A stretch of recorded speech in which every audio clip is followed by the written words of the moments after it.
18h18 en direct dans Punchline sur CNews et sur Europe 1. On revient sur cette actualité politique et cette loi sur l'immigration qui ne sera pas débattue à l'Assemblée nationale puisque les députés ont voté une motion de rejet du texte. On va écouter ce que disait ce matin Gérald Darmanin sur nos deux antennes, CNews et Europe 1. Il était l'invité de Sonia Mabrouk. Il a envisagé ce cas de figure, le cas où les députés lui diraient non, vous reprenez votre texte, monsieur le ministre de l'Intérieur. Il estime que c'est un déni de démocratie. On l'écoute et je vous passe la parole ensuite là-dessus. Ce serait un déni de démocratie que de ne pas débattre de l'immigration. Parce que c'est quoi la motion de rejet ? C'est le rejet du débat. C'est-à-dire que les oppositions qui ne pensent pas du tout pareil, les Verts qui vont porter cette motion de rejet, comme les filles, ils sont pour la régularisation totale des sans-papiers, ils sont pour lutter contre les étrangers délinquants sans les expulser peut-être. Ils sont dans un champ radicalement différent, bien sûr, de ce qu'on pense et radicalement de ce que pensent les LR, par exemple. Eux, c'est normal qu'ils ne veulent pas débattre de l'immigration. Ça les dérange. Mais les LR ou le RN, ce serait quand même très, très particulier qu'on ne puisse pas, à l'Assemblée nationale, pendant 15 jours, débattre d'un sujet qui passionne les Français, qu'ils soient pour ou qu'ils soient contre le projet du gouvernement. C'est pas faux ce qu'il dit Gérald Darmanin, François Pupponi. Oui. On peut comprendre politiquement. Comment les Français vont s'y retrouver dans tout ça ? Il a raison politiquement. Mais le seul petit désaccord que j'ai avec le ministre de l'Intérieur sur ce sujet-là, c'est dire qu'appliquer la Constitution, c'est un déni de démocratie. Il faut faire attention à ça aussi. Parce que là on applique le texte constitutionnel, on applique le règlement, et c'est le fonctionnement de notre démocratie. C'est des textes que nous nous sommes choisis. Donc dire qu'ils ne sont pas bons et que c'est un déni de démocratie, il faut faire attention. Oui, il faut faire attention. Enfin, ou là, c'est-à-dire qu'il faut qu'on change de constitution, qu'on change de règlement. Voilà, il faut faire attention. Tout ça est très démocratique en réalité. C'est ce que vous oui, mais dites. sauf que c'est les textes fondateurs de la Ve République. Louis ? Mais on voit bien, à travers même cet échange, à quel point ce système est totalement usé à cause du « en même temps ». En fait, le « en même temps » qui avait vocation à inclure, à faire venir, à essayer d'être les bras ouverts pour faire venir à la fois et la gauche et la droite, le « en même temps » est en train de se transformer en nini.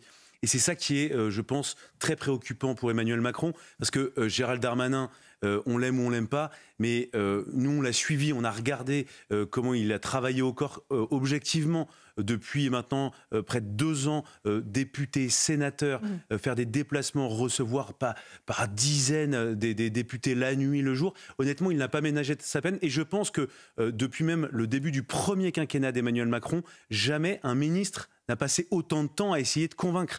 Et s'il n'a pas réussi à convaincre, puisque c'est Peut-être sur les retraites, quand même. Peut-être, mais même pas, parce qu'à la fin... Ils ont travaillé, Olivier Dussopt non, avait bien plus travaillé. avec les partenaires sociaux.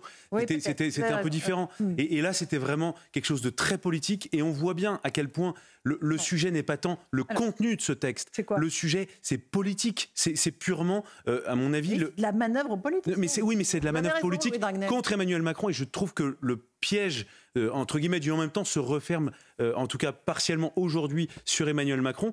Et ça va être très compliqué pour lui de rebondir. Et pareil pour Gérald Darmanin, il peut rester en poste ? Pour Gérald Darmanin, oui, bien sûr qu'il peut rester en poste. Ensuite, je pense que lui pariait sur un vote de cette loi pour éventuellement envisager d'aller à Matignon, pour éventuellement succéder à Elisabeth Borne. Évidemment, dans ce contexte-là, ça paraît compliqué, mais mais on voit difficilement comment Emmanuel Macron peut remanier, peut créer un sursaut. Et c'est pour ça que François Pupponi évoquait la possibilité d'une dissolution. En tout cas, c'est un outil donc de des l'Assemblée élections nationale. législatives à venir. Et quitte à prendre le risque d'avoir une autre majorité, d'avoir quelqu'un d'autre à Matignon. Est-ce que Emmanuel Macron, par exemple, ça dépend de qui est le plus représentatif à l'Assemblée nationale. Non mais comment en fait on est sous une 4e République qui ne dit pas son nom. Ça va être des jeux d'alliance. C'est le régime des partis. Exactement, c'est le régime des partis. Ça pourrait tout à fait être le Rassemblement national qui avait déjà fait savoir, juste après l'élection législative de la dernière élection en 2022, que si le RN allait au gouvernement, ce serait Jordan Bardella qui était préparé pour Matignon. Le détail, c'est qu'il faut être juste député quand même, non ? Pas forcément pour être Premier ministre. Souvenez-vous, regardez, Dominique de Villepin était Premier ministre. Il y a eu d'autres Premiers ministres.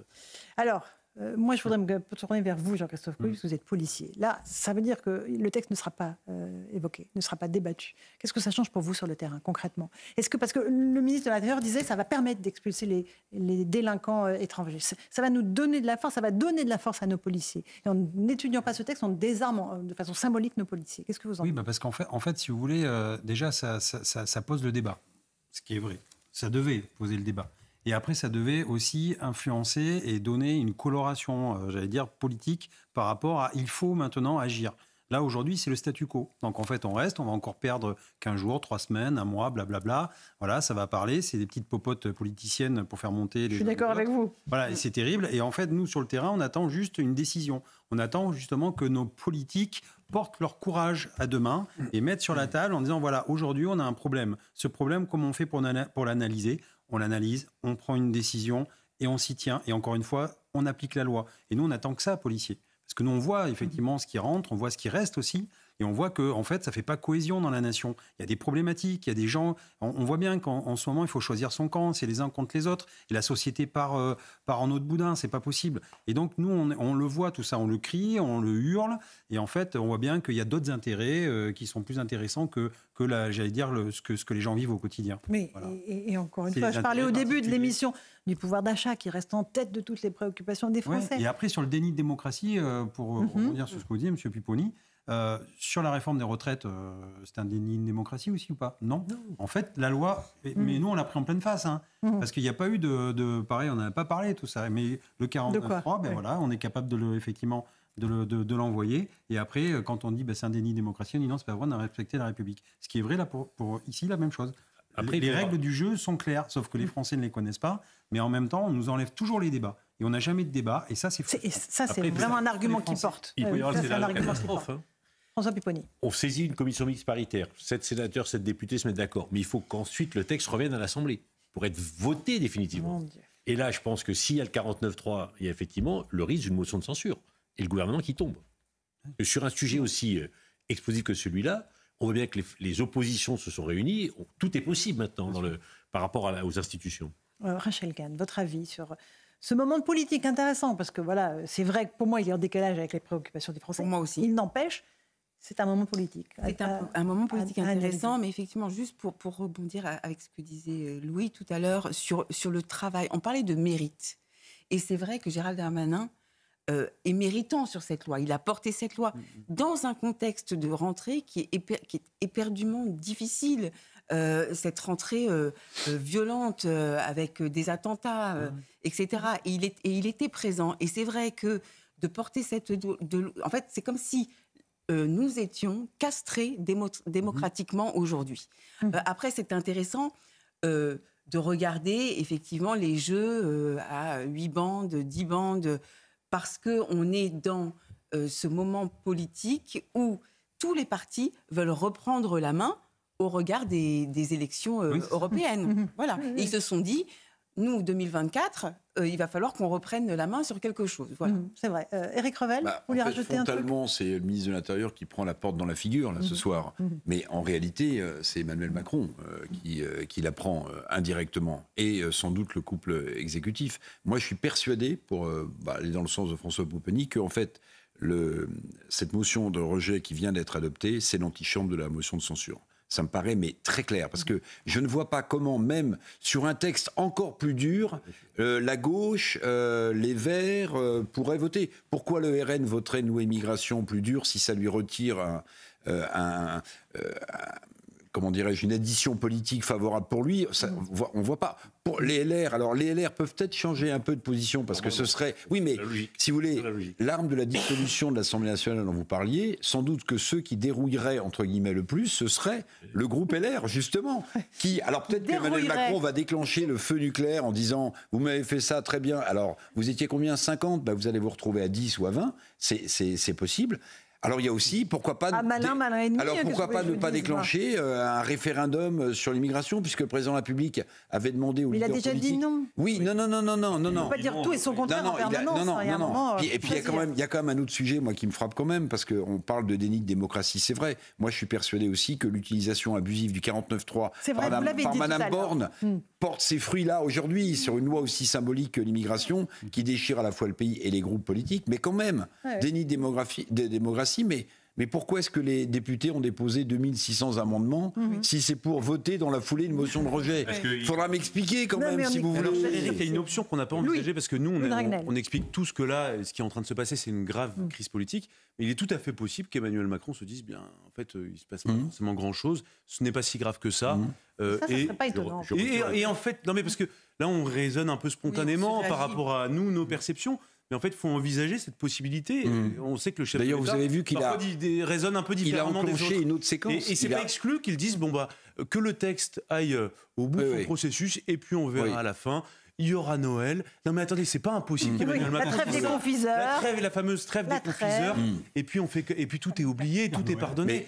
Pas pour les Français, mais en tout cas pour lui. Mais d'ailleurs aujourd'hui, il a enclenché une autre séquence. Vous avez vu, il était à Toulouse chez Airbus pour parler des 53 milliards d'euros qui sont mis sur l'innovation en France. On a l'impression que c'est comme si cette motion n'avait pas existé, n'était pas sur le point d'être votée à l'Assemblée nationale quand même. C'est très particulier. Il est passé sur une séquence économique. Alors peut-être que Louis a raison.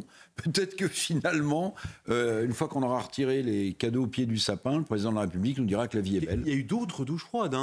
La réforme des retraites, vous l'avez évoqué tout à l'heure, Laurence Ferrari. Souvenez-vous, il y avait quand même Emmanuel Macron qui avait demandé aux Français de lui accorder 100 jours pour redynamiser son quinquennat. Et en fait, il ne s'est pas passé grand-chose. Ensuite, Emmanuel Macron avait dit qu'il allait prendre une initiative politique d'ampleur, la fameuse IPA. Ça a été les rencontres de Saint-Denis où il les a séquestrés à Saint-Denis. Et là, il nous promet de nous parler de la nation en janvier. Rencontre avec la nation en janvier. Rencontre avec la nation en janvier. C'est le grand débat, le retour du grand débat. Mais politiquement, on ne peut pas tenir comme ça. Non. Et pour lui, vraiment le plus grand danger, c'est la perspective des élections européennes qui peuvent être des élections pour lesquelles Emmanuel Macron ne se relèvera pas. C'est les dernières élections avant la prochaine présidentielle. Le président de la République a quand même confié à la Première ministre le fait de constituer une majorité. 2028. Il a quand même dit à Elisabeth Borne, je vous laisse 6 mois pour trouver une majorité. Et là, elle n'a pas de majorité. Voilà. Donc à un moment, je pense que celle qui doit aussi en tirer les conséquences, c'est Elisabeth Borne.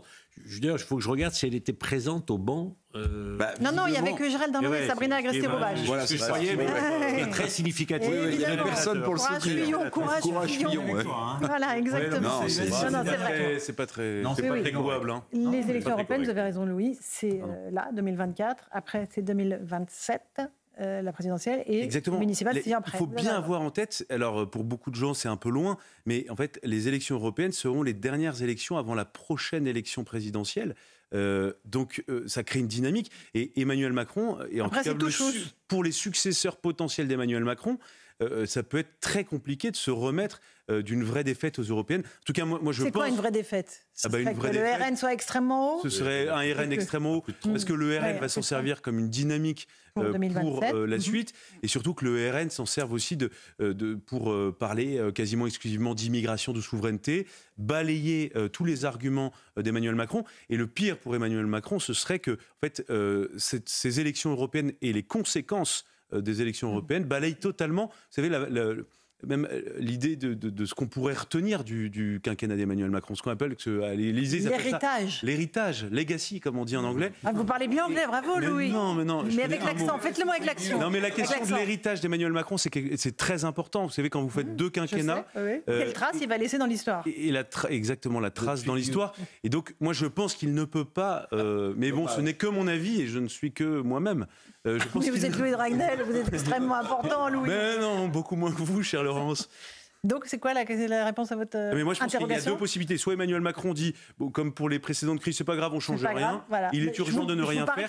Soit il y a un sursaut. Et il a été capable au début de son premier quinquennat de sursaut. Lequel? À quel moment? Non, mais de faire après les gilets jaunes, il a fait. Il y avait le il a donné de l'argent. Mais moi, je pense que là, pour le coup, c'est un sursaut institutionnel, un sursaut qui doit passer par des élections. Sinon, ça ne. Allez-y, vous pouvez interrompre Louis de Ragnel. Interrompez-moi surtout. Mais je trouve que sur tous les sujets, il a perdu le fil. Sur tous les sujets.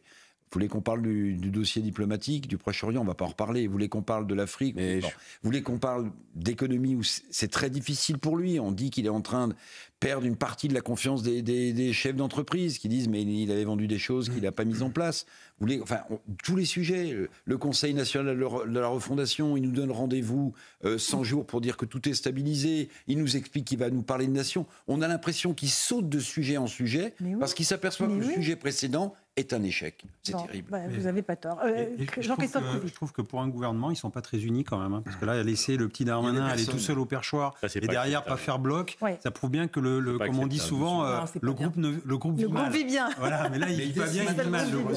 Voilà, j'ai trouvé là, en regardant les images. Oui, que Gérald Darmanin, Sonia Mabrouk était. C'est difficile, mais il faut le comprendre. Il a mis toute son énergie dans l'affaire. Non, mais il n'était pas triomphant comme il sait l'être parfois. Après, je trouve un dernier mot, Rachel. Je trouve que c'est très triste parce que Gérald Darmanin nous disait ce matin que la politique, ce n'est pas de l'arithmétique, c'est pas des tableaux, mais c'est une dynamique. Et les faits nous montrent l'inverse. C'est triste pour la démocratie. Allez, le rappel des titres de l'actualité sur Europe 1 et sur CNews.